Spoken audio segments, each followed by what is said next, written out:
هل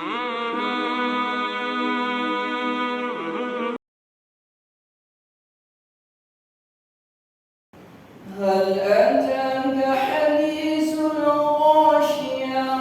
وجوه يومئذ خاشعة عاملة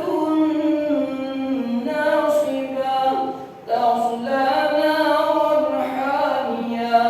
تسقى من عين آنية ليس لهم طعام إلا من ضريع لا يسمن ولا يغني من جوع وجوه يومئذ ناعمة لسعيها